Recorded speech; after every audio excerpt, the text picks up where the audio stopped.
My name is James Williams Jr. This is Coming Habit number 2. So, I have made a bunch of martial art videos, and the last videos that I put up was me editing stuff.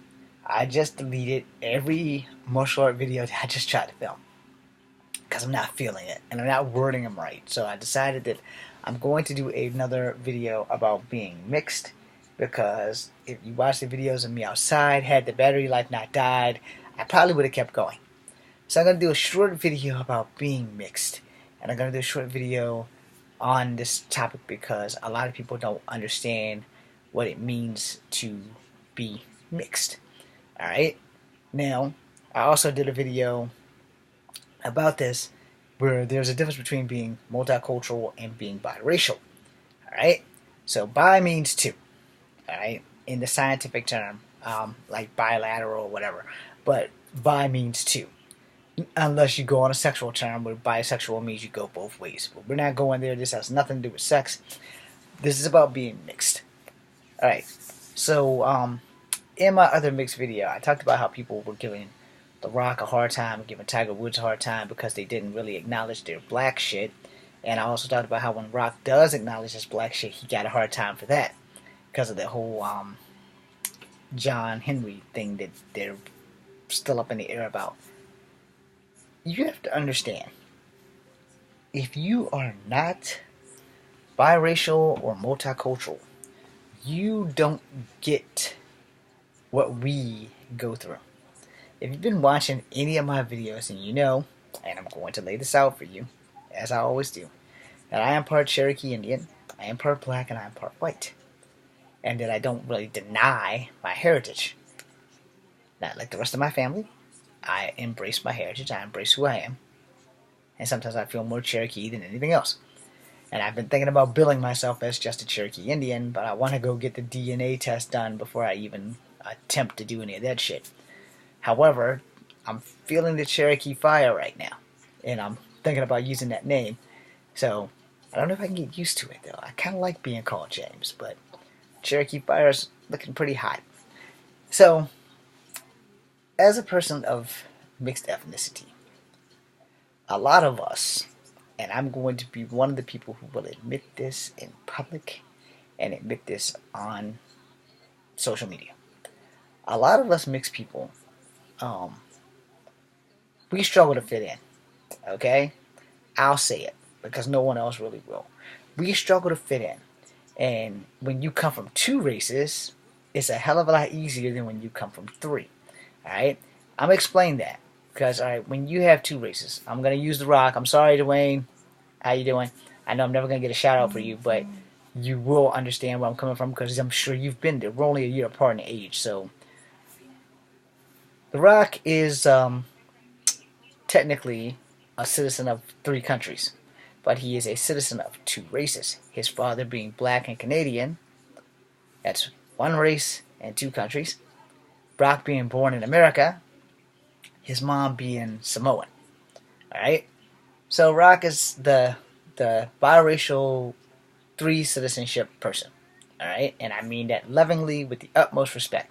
Just in case he actually is watching me, which I wish he was because I need a job. I'm tired of fucking cleaning toilets.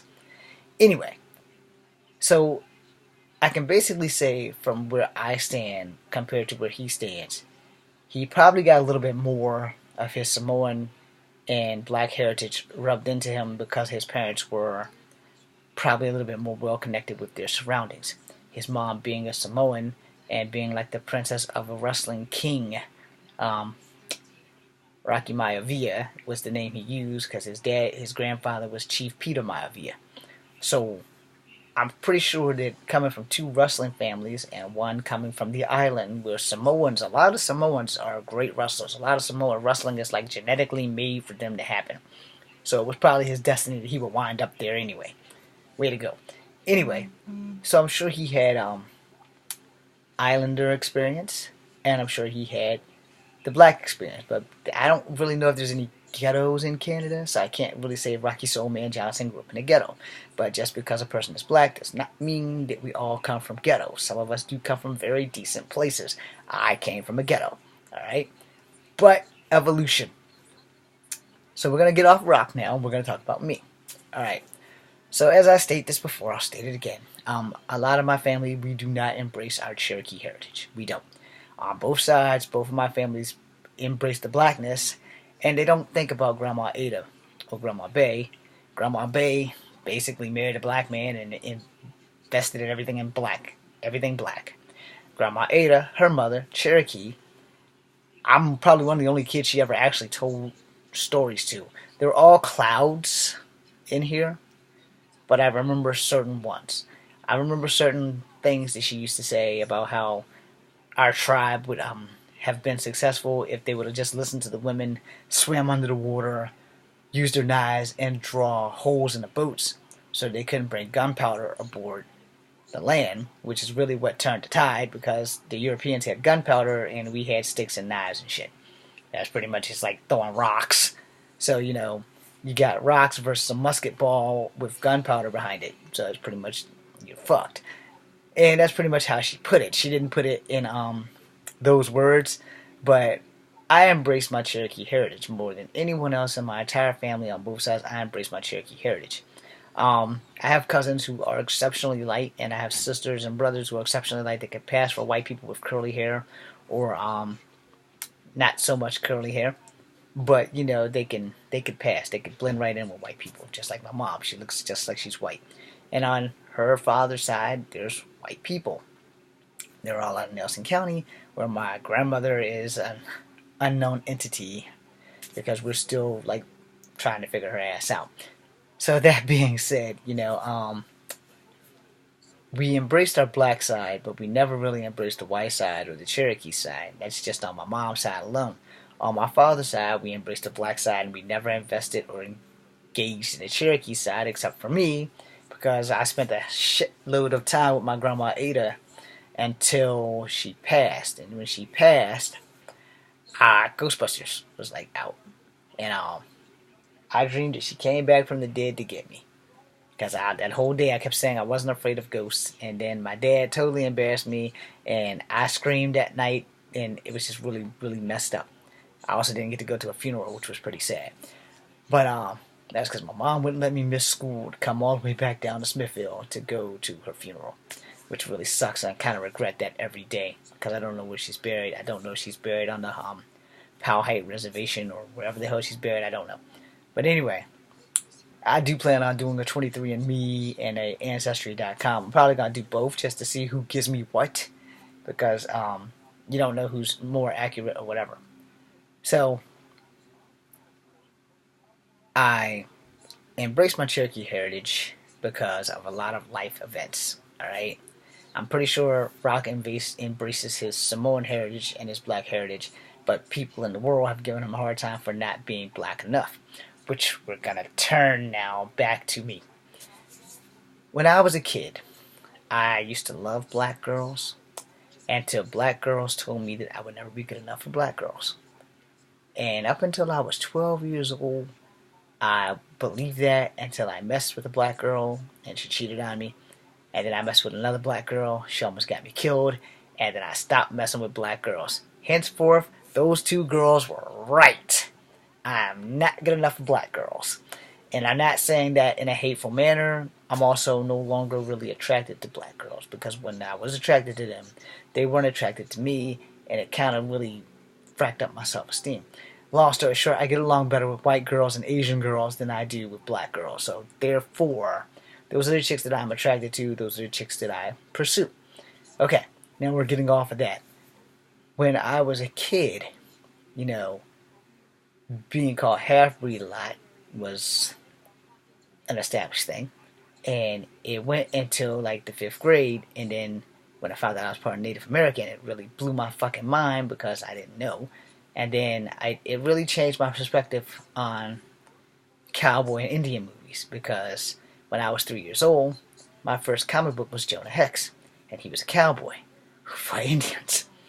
And he was my favorite. He was so much of my favorite that I took his name and I used it as my own for years. And when I got to school, I didn't even know my real name was James. And then when they told me my real name was James, I liked James.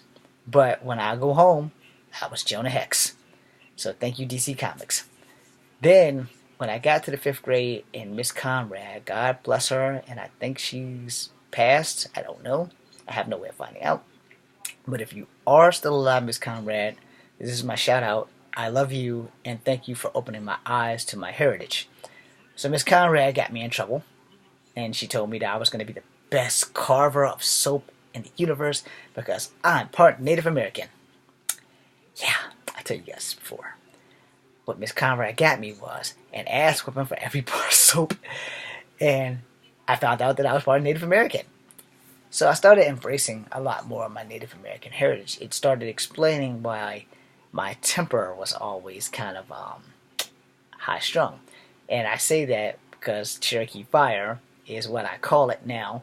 I didn't call it shit back then, except for I was just overly angry and I wanted blood. So I call it Cherokee Fire now because I had a Cherokee temper. And people would point out that, you got like some really a wild streak in you. And it's like, no, that's just me when I'm angry. It's like, that's what we're talking about. When you're angry, you like fucking go wild. And it's like, yeah, well, at the time I didn't know I was part Cherokee. So, as I was growing up, once I discovered I was part Cherokee, the black stuff started fading away. The white stuff started fading away. And I started having an identity problem. Now, I don't know if The Rock personally can say if he had an identity problem. But I had an identity problem, and I had a problem fitting in. The main reason I had a problem fitting in was because kids are cruel. And when my mom came to school, it was, you have a white mama. You have a white mama. And if they talk about my dad, it was like go time. Because I love my dad. I love my mom, don't get me wrong. But my dad treated me different than my mom. And so when someone says something about my dad, oh, it was on. You can talk about mom all you want. But you talk about my dad, it's fucking on. And my dad looks more black than Native American. And a lot of my aunts and uncles on my dad's side, they all favor our black side versus Native American side, where my generation of children, we're all light, and we favor our Native American heritage, most of us, and no one really wants to look into it, and no one wants to accept it, because they all just want to be pretty black people, instead of being mixed. Well, I, on the other hand, 1,000% mixed, 1,000% mutt, and I embraced all of my heritages. Now, the sad part about that was, everybody cusses, but I probably cuss way too much, and they were like, yeah, you definitely a black man. You cuss every time you open up your mouth, which was true, and sometimes still is. I have reduced my cussing now basically to maybe like 1 or 2 words, and most of the time it's damn, because that's like the easiest word to spell, and I just like saying damn. But when it came down to it, like identity, wherever I went, really wherever I went, besides getting, are you mixed? It was, so what do you consider yourself more of? Now, back then, when I was younger, I was like, psh, no, fuck, I'm black. And then, as I got older, was, I'm mixed. It's like, yeah, but what do you feel more of? I said, I don't. I feel like I'm all three. But in between that and high school, it was all good until this one guy kept calling me Chief. And I didn't like being called Chief. Being called Chief was just as bad as being called nigger. And I didn't like either one of those words. It's like, don't call me Chief and don't call me fucking nigger. Because that shit pisses me off. I'm sorry for swearing. But when you were in society, especially when you're in school, and like college was a little twisted, but for high school and grade school, it was, and middle school, it was like, if I hung with black people, I act black. If I hung with white people, I act white. There were no Native Americans in my school to hang with. There were Asians, but at the time I didn't know Native Americans were actually biologically Asian. So I hung with Asians, but no, I think they may have thought I was like Hawaiian or Filipino or some shit like that. I got along with them great, but there wasn't that many Asians in our school. Outside of Paul Nguyen, I didn't really have a lot of Asian friends.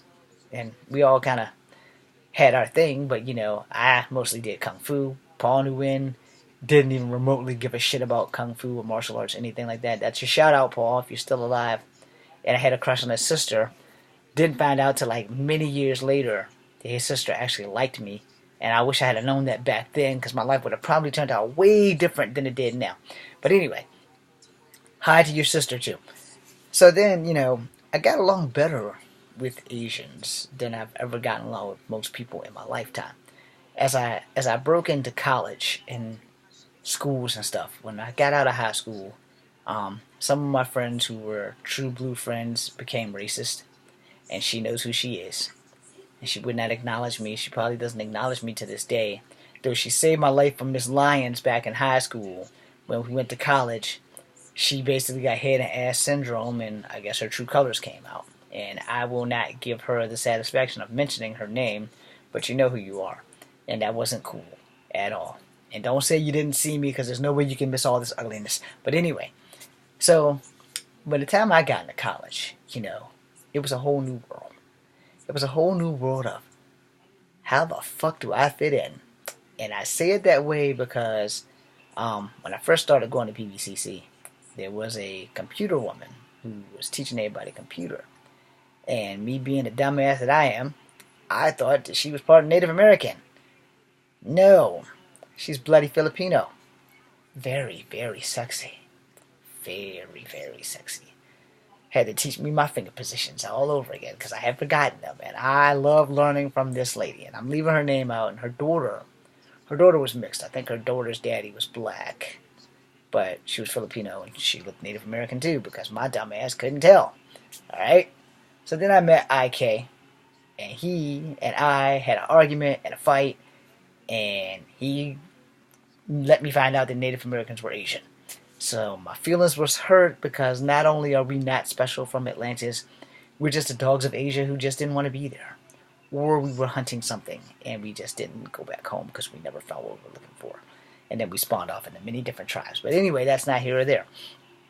Fitting in was a problem. It's always been a problem because I didn't know what to do. It's the same thing with jobs. When I'm with black people, I respond black. When I'm with white people, I respond white. And when people would ask me, well, what are you mixed with? And I give them the whole damn shebang. I am Cherokee, I am black, I am white. And I usually did it in that order. Or I would do it in the order of being black and Cherokee and then white, because that was alphabetically. But then I said to myself, no one's going to believe that I'm ever going to be a white man. So I will be a Cherokee black man. But when people ask me, I was like, yeah, there's some white in there. And 9 times out of 10, if they've seen my mom, they definitely know there's some white there. So, with fitting in, if you are not mixed, and you can roll with the crowd, wait for the next video, because I'll have to make a second part to fitting in while mixed.